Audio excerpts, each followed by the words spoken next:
Hello friends, welcome back to our YouTube channel. आप देख रहे हैं हमारा यूट्यूब चैनल शिक्षा बोर्ड, जिसमें हम कर रहे हैं क्लास 8th का चैप्टर 12 फैक्टराइजेशन। इसमें हमने एक्सरसाइज 12.1 पूरा कंप्लीट सॉल्व कर लिया है और अभी हम कर रहे हैं एक्सरसाइज 12.2 का क्वेश्चन नंबर 2। क्वेश्चन नंबर 1 भी मैंने सॉल्व करके डाल दिया है एक्सरसाइज 12.2 पार्ट 1 करके।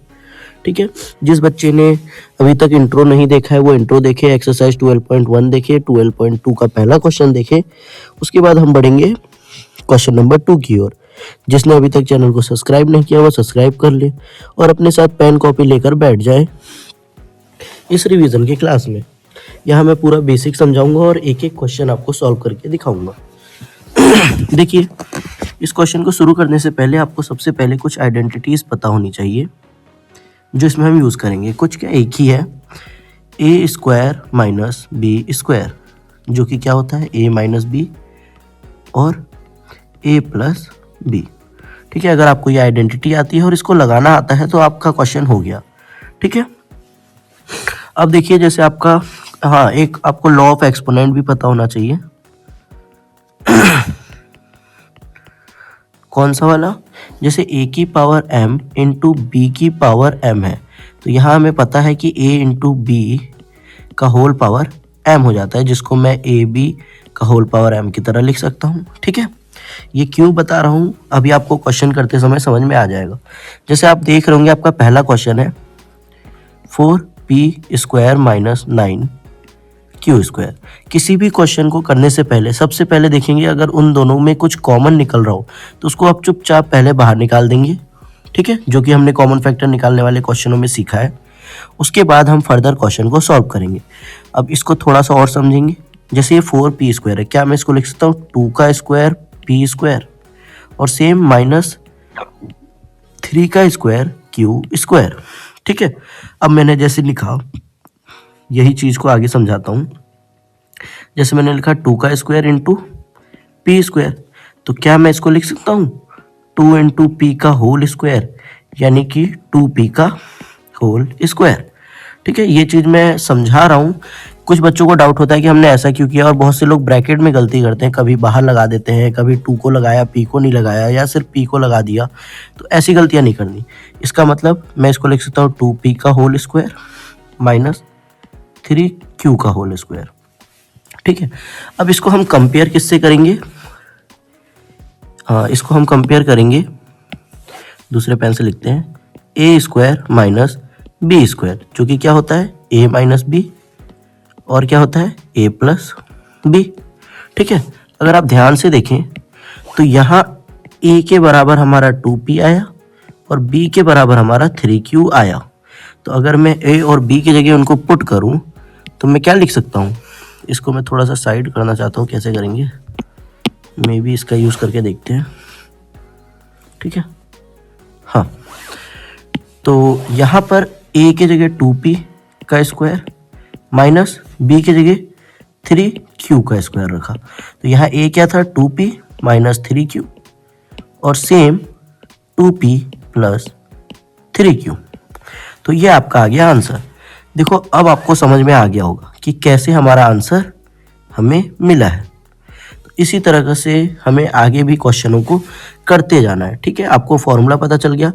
एक्सपोनेंट के लिए जो रिलेटेड मेरे को था बताना, मैंने वो बता दिया, और कैसे क्वेश्चन सॉल्व हो रहा है ये भी बता दिया है मैंने। ठीक है, मैं इसको इरेज करके अगले क्वेश्चन की ओर बढ़ते हैं, पार्ट 2। देखिए सेकेंड पार्ट क्या है, 63a square minus 112 B square. अभी मैंने बताया कि आपको अगर कुछ कॉमन दिख रहा हो तो कॉमन निकालेंगे। यहाँ दिख रहा है हमें कि 63 एक परफेक्ट स्क्वायर तो नहीं है, ना कि 112, तो मे भी इनमें कुछ कॉमन होगा। ठीक है, अब मुझे पता है फिर भी मैं आपको करके दिखा रहा हूँ क्योंकि आपको नहीं पता। 3 2 जा 6, 3 1 जा 3, 3 7 जा 21। ठीक है, और यहीं अगर मैं बात करूँ 112 की, तो वहाँ देखिए 2 5 जा 10, 2 6 जा 12, 2 2 जा 4, 2 8 जा 16, 2 1 जा 2 4 जा, 2 7 जा और 7 1 जा। दोनों में आपको देखने को मिल रहा होगा कि क्या है 7 एज अ कॉमन हमें मिल रहा है, यानी यहाँ से भी 7 निकाल सकते हैं और यहाँ से भी। तो मैं अगर यहाँ से 7 निकालता हूँ तो यहाँ क्या बचता है 3 इंटू 3 यानी 3 का स्क्वायर। अब आप डायरेक्ट 3 का स्क्वायर लिखो, या 7 9 जा 63 तो 9a स्क्वायर लिख दो, माइनस यहाँ से भी 7 गया है, ठीक है, इस वाले जगह से 7 गया तो बचा क्या, 2 2 जा 4, 2 जा 8, 2 जा 16, मैं सीधे लिखता हूँ 16b स्क्वायर। ठीक, ये फैक्टराइजेशन में डिलीट कर रहा हूँ, फैक्टराइजेशन कह रहा हूँ, प्राइम फैक्टराइजेशन सही तो कह रहा हूँ। ठीक है, अब यहाँ पर ध्यान से देखेंगे तो ये 7 तो बाहर आ गया बेचारा, लेकिन मैं 9 को क्या लिख सकता हूँ, 3 का स्क्वायर यानी 3a का होल स्क्वायर, इसको कर देते हैं। ठीक है, ये ब्रैकेट दूसरा वाला यूज़ कर लेंगे, दोबारा लिख लेते हैं। यहाँ से मैंने 7 निकाला और यहाँ बचा 3a का स्क्वायर, 9 आपको पता है 3 का स्क्वायर होता है, और 16 आपको पता है 4 का स्क्वायर होता है, तो 4b स्क्वायर।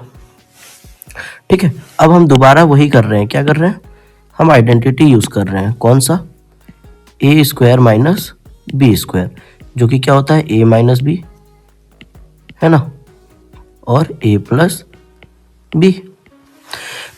यहाँ पर a का काम कौन कर रहा है, 3a, और b का काम कौन कर रहा है, 4b। ठीक है, तो यहाँ चीज़ आपको यही चीज़ ध्यान रखनी है, तो a की जगह आ गया 3a माइनस 4b, और यहाँ आ गया 3a प्लस 4b। तो यही चीज़ यहाँ करते हैं, तो ये क्या हो जाएगा, 7 तो बाहर था ही बेचारा, 3a minus 4b minus sorry दोबारा माइनस क्यों लगा रहा हूँ, 3a माइनस 4b और 3a प्लस 4b। तो देखिए इस तरह से आपका क्वेश्चन बहुत ही बेटर तरीके से आपसे हो जाएगा और आपको समझ में भी आ जाएगा। ठीक है, हमने यहाँ पर लगाया है a square minus b square. ठीक, 7 हमारा कॉमन था तो वो एज इट इज़ छोड़ दिया। इसको दोबारा सॉल्व करेंगे तो वही आंसर हमें दोबारा मिल जाएगा। चलिए बढ़ते हैं थर्ड पार्ट की ओर। तीसरा पार्ट और आसान है दूसरे से भी। तीसरे में सीधे सीधे है 49x स्क्वायर और माइनस का 36। अब मैं 49 मुझे पता है 7 का स्क्वायर होता है और x का स्क्वायर तो है ही, माइनस 36 हमारा 6 का स्क्वायर होता है। तो इसको हम क्या कर सकते हैं, 7x माइनस 6 और 7x प्लस 6, है ना, सिंपल वन था। ये a है, ये b है। चलिए बढ़ते हैं तीसरे पार्ट की ओर, sorry I mean fourth one. इसमें क्या है, 16x की पावर 5 माइनस 144x की पावर 3। अब देखो एक क्वेश्चन में x की पावर 5 है, यानी x into x into x into x और इंटू एक्स, 3 2 5, और एक है x की पावर 3 x इंटू एक्स यानी 3। तो इसमें भी 3 है और इसमें भी 3 है, तो मैक्सिमम मैं 3 फैक्टर 3 जो x है वो निकाल सकता हूँ। यहाँ पर भी मैं यही करूँगा। यहाँ और यहाँ से मैं x की पावर 3 निकाल लेता हूँ। यहाँ बचा 16x स्क्वायर माइनस 144, x तो सारा ही निकल गया यहाँ से, तो यहाँ तो कुछ भी नहीं बचा। 3x थे, तीनों के तीनों निकाल लिए। ठीक है, अब हमें पता है क्या, हमें पता है कि ये x क्यूब तो निकल गया, ये पता है कि जो 16 होता है ये 4 का स्क्वायर होता है, तो इसको मैं लिख सकता हूँ 4x स्क्वायर माइनस 144 मेरा 12 का स्क्वायर होता है, तो इसको लिख सकता हूँ 12 का स्क्वायर। अगेन हम क्या कर रहे हैं, आइडेंटिटी लगा रहे हैं, a square minus b square, जो कि होता है a माइनस b और होता है a प्लस b। ठीक, तो यहाँ ये है 4x का स्क्वायर माइनस यहाँ है 12 का स्क्वायर, तो यहाँ लिखेंगे हम 4x माइनस 12 और लिखेंगे 4x प्लस 12। तो यहाँ पे भी कर देते हैं x क्यूब ब्रैकेट में 4x माइनस 12 और 4x प्लस 12। ठीक हो गया, इसको इरेज कर देता हूँ और बढ़ते हैं फिफ्थ पार्ट की ओर। जो भी बच्चा लिखने में अगर ऐसा हो कि इरेज कर दे रहे हैं, लिख नहीं पा रहा हूँ, तो पॉज करके लिख लें। ठीक है, रिकॉर्डेड वीडियो है, लाइव तो चल नहीं रहा है कि आपका पीछे आगे जवाब देना हो और छूट जा रहा हो, नहीं ना। ठीक है, fifth part, l plus M का whole square minus l minus M का होल स्क्वायर। यहाँ से बच्चों को बहुत दिक्कत होती है प्रॉब्लम को सॉल्व करने में। ठीक है। और ये चीज़ हम इसको आज दो तरीके से करके दिखाऊंगा मैं इसको, ठीक है, कि आप किसी ना किसी तरीके से तो कर ही सके। सबसे पहले देखिए, इस पूरे को ए मानना है। सबसे बड़ा जो प्रॉब्लम है, ये पूरा ही ए है और ये पूरा ही बी है, ठीक है। हमें पता है ए स्क्वायर, अब ये क्या हो गया, एल प्लस एम का स्क्वायर यानी ए स्क्वायर माइनस बी स्क्वायर, यानी ए स्क्वायर माइनस बी स्क्वायर आपको पता है क्या होता है, A square minus B square होता है ए माइनस बी और ए प्लस बी, ठीक है। ये पूरा का पूरा ए है, तो यानी A minus B, L plus M A minus B, यही बनेगा। और सेम ए प्लस बी यानी L plus M plus L minus M, ये बन गया आपका, ठीक है। इसको मैं दोबारा लिखता हूँ ताकि आपको एक और चीज़ एक अच्छे तरीके से समझाता हूँ। ब्रैकेट लेके ही करेंगे। ए, ये पूरा ए है, ए माइनस बी हो गया। और अब करेंगे ए, ये एल प्लस एम पूरा का पूरा ही तो एम है, ये पूरा ए है और ये पूरा बी, और प्लस बी। तो एक बार मैंने ए माइनस बी और एक बार ए प्लस बी लिया, लेकिन ये आंसर अभी कंप्लीट नहीं हुआ। अब इसमें साइन ब्रैकेट हटाएंगे, L plus M minus L. अब यहाँ देखो साइन चेंज होगा, ब्रैकेट के बाहर माइनस का साइन है तो ये प्लस वाला एल माइनस का हो गया और ये जो माइनस वाला है ये प्लस का हो जाएगा, तो प्लस एम, ब्रैकेट बंद कर लेते हैं। सेम यहाँ एल प्लस एम और प्लस में एल माइनस एम, ठीक है। यहाँ साइन चेंज नहीं होगा क्योंकि प्लस के बाहर, ब्रैकेट के बाहर अगर प्लस होता है तो साइन चेंज नहीं होता। क्या ये सॉल्व हो चुका है? नहीं, बिल्कुल नहीं हुआ। इसको सॉल्व करते हैं, प्लस का एल और माइनस का कट गया तो ये आ गया 2m, और यहाँ से माइनस का m प्लस का m चला गया तो 2l, ठीक है। 2m इंटू 2l यानी कि 4lm, ये हो गया आपका फाइनल आंसर, ठीक है। इसको दूसरे तरीके से देखो कैसे करेंगे। हमने पहले पढ़ रखा है कि a प्लस बी का होल स्क्वायर क्या होता है, A square plus 2ab plus B square, और सेम a माइनस बी का होल स्क्वायर क्या होता है, A square minus 2ab plus B square. अब ध्यान से देखो, एल प्लस एम का होल स्क्वायर है, क्या होगा, L square plus 2lm plus M square, ठीक है। सेम एल माइनस एम का भी होल स्क्वायर है, ये क्या हो जाएगा, L square minus 2lm plus M square, ठीक है। अब इसको जरा पुट करते हैं, क्या था क्वेश्चन, एल प्लस एम का whole square minus L minus M का होल स्क्वायर। तो एल प्लस एम की जगह आ गया आपका L square plus 2lm plus M square, ये ब्रैकेट में ही ले लेता हूँ, माइनस यहाँ क्या आया, L square minus 2lm plus M square. इसको सॉल्व कर लिया तो क्या आया, L square plus 2lm plus M square minus L square plus 2lm और माइनस एम स्क्वायर। अब यहाँ साइन देखो, ये जो माइनस है ब्रैकेट के बाहर तो इसका भी साइन, इसका भी साइन और इसका भी साइन, तीनों चेंज हो जाएंगे। अब देखो एल स्क्वायर से एल स्क्वायर चला गया, एम स्क्वायर से एम स्क्वायर चला गया, बचा क्या 2lm और 2lm यानी कि 4lm। बाकी सब तो कट गया, इससे ये कट गया और इससे ये कट गया, ठीक है। तो आंसर वही आएगा, घबराना नहीं है। कोई दिक्कत आए कमेंट कीजिए, मैं हर क्वेश्चन को समझा दूंगा आपको बेटर तरीके से, ठीक है। नेक्स्ट देखिए, सिक्स्थ पार्ट है 9, इसको इरेज ही कर दो, क्या है 9x square Y square minus 16। अब देखो फिर से उसने वही दे दिया, यहाँ क्या हो गया 3 का स्क्वायर होगा ये into X square Y square minus, इसको मैं 4 का स्क्वायर लिख सकता हूँ। ये मतलब कि क्या बन गया 3xy का होल स्क्वायर माइनस 4 का स्क्वायर। अब अगेन वही करेंगे, ए स्क्वायर माइनस बी स्क्वायर क्या होता है, ए माइनस बी और ए प्लस बी। मैं बार बार आइडेंटिटी लिख रहा हूँ ताकि आपकी जुबान में आए और आप अच्छे से उसे पढ़ सके। 3xy माइनस 4, 3xy का स्क्वायर माइनस 4 का स्क्वायर क्या होगा 3xy माइनस 4 और 3xy प्लस 4।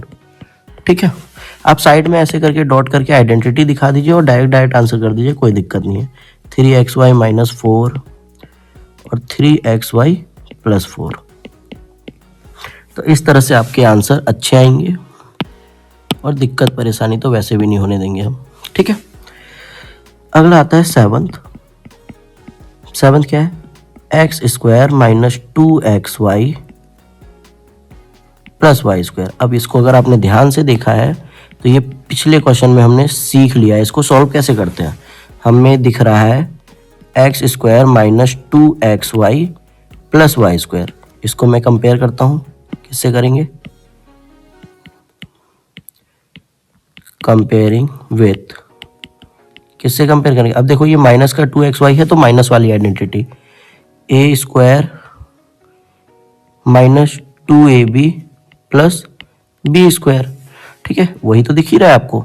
तो इज इक्वल टू होता है a माइनस बी का होल स्क्वायर। तो यहाँ पे भी वही हो जाएगा, क्या है X square minus 2xy plus Y square, यानी कि x माइनस वाई का होल स्क्वायर। ठीक है, डायरेक्ट लिखते हैं। यहाँ आ गया आपका x माइनस वाई का होल स्क्वायर माइनस z का स्क्वायर। अभी हमने बताया था क्या कि ये पूरा का पूरा क्या है आपका a मान लो और इस पूरे को b मान लो। तो ये क्या हो जाएगा, यहाँ लिख देता हूँ identity, a square minus B square होता है a माइनस बी और a प्लस बी। कितनी बार बताओगे सर, कितनी बार है। तो ये हो जाएगा आपका a यानी x minus Y, a minus B, दूसरा ब्रैकेट ले लेते हैं और ये पूरा a है ना, a प्लस बी, ये दूसरे ब्रैकेट में ले लेता हूँ। यहाँ से ये अलग है ना, आइडेंटिटी बताई है मैंने इतनी दूर पे। तो ये हो जाएगा देखो x minus Y minus Z और ये हो जाएगा x minus Y plus Z. ये हो गया आपका फाइनल आंसर। ठीक है, देखो बहुत इजी तरीके से हम क्वेश्चन के लास्ट क्वेश्चन पे पहुंच गए और कोई भी दिक्कत परेशानी नहीं हुई है। ठीक है, किसी क्वेश्चन में कोई डाउट आया हो तो कमेंट कर दीजिए। मैं जानना चाहता हूं कि कौन बच्चा है जो यहाँ तक कंसिस्टेंसी के साथ पढ़ रहा है, तो अपना नाम कमेंट कीजिए। ठीक है, मैं वीडियो के लास्ट में ही बोलता हूँ सो दैट कि जो यहाँ तक पहुँचा है उसको ही पता चले कि हाँ इस तरह की भी कुछ बातें यानी वार्तालाप हुए हैं हमारे ग्रुप में। क्वेश्चन देखिए 25a square minus 4b square plus 28bc। क्या कह रहे हो सर कि मैं यहीं से शुरू किया है मैंने। ठीक है, माइनस 49c स्क्वायर। देखो ये क्वेश्चन बहुत अच्छा है।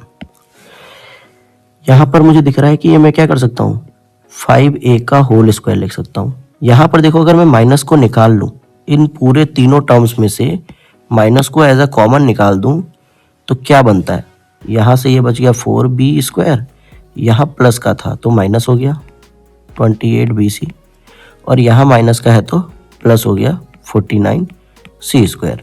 ठीक है, आप अगर किसी इक्वेशन में से कुछ कॉमन निकालते हो एज अ साइन भी, चाहे प्लस निकाला या माइनस, तो बाकी सारे साइन चेंज हो जाएंगे।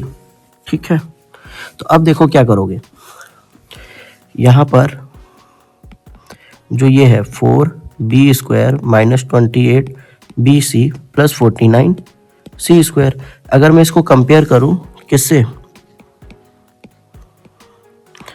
कंपेयरिंग विथ, किससे कंपेयर करेंगे। सबसे पहले तो देखो कि कंपेयर हो किससे रहा है। तो इसको देखने के लिए हमें देखना पड़ेगा कि आखिर सच में ये कंपेयर हो किससे रहा है। ये क्या हो गया, ये 9 इसका गायब हो गया। ठीक है, 49c स्क्वायर था और ये ब्रैकेट था। तो देखो इसको तो मैंने लिख दिया 5a का होल स्क्वायर माइनस, क्या मैं इसे लिख सकता हूँ 2b का whole square minus 2 into 2b into 7c plus 7c का होल स्क्वायर। ठीक है, अब देखो 2 2 जा 4, 4 7 जा 28, तो ये 4 7 जा 28 आ जा रहा है तो bc। ठीक है, तो यहाँ कंपेयर करने से ये क्या बन गया, ये बन गया 5a का square minus 2b minus 7c का होल स्क्वायर। ठीक है, हमने कंपेयर किससे किया? हमने कंपेयर किया इसे a माइनस बी के होल स्क्वायर से, जो कि होता है a स्क्वायर माइनस 2ab और प्लस b स्क्वायर, जो कि ये पहले से ही हमें उस फॉर्म में दिख रहा है। ठीक है, इसके बाद इसको लिखने के बाद एक सेकेंड, क्या बताऊं, अब यहाँ क्या होगा, ये पूरा a है और ये पूरा b है, इसका ध्यान रखना है। a square minus B square क्या होता है? a minus b। ठीक है, और a प्लस b। ठीक है, अगर मैं इसको ध्यान से एक दोबारा लिखना चाहूँ तो मैं इसको क्या लिख सकता हूँ? 5a minus 2b plus 7c, और लिख सकता हूँ, ये इनटू में ही है ना, लेकिन नीचे लिख दे रहा हूँ 5a plus 2b minus 7c। ठीक है, इसको एक स्ट्रेट लाइन में लिखना है। तो ये आपका फाइनल आंसर बन के आ गया, और हमने इस क्वेश्चन के सारे पार्ट्स को बहुत बेहतरीन तरीके से सॉल्व भी कर दिया, एक अच्छी अंडरस्टैंडिंग भी बनाई, और जो भी कंसिस्टेंसी के साथ पढ़ रहा होगा मुझे उम्मीद है उसे 100% समझ में आया होगा। किसी को नहीं आया तो आप बता सकते हैं आपको किस चीज़ की प्रॉब्लम हुई और कहाँ पर आप फंस रहे थे, वो सारी चीज़ें आप कमेंट कीजिए। मैं आपको और बेटर तरीके से नेक्स्ट टाइम पढ़ाने की कोशिश करूँगा, और कोई चीज़ फिर भी दिक्कत आती है तो है ना यार, सॉर्ट आउट कर लेंगे। ठीक है, thank you for watching this video.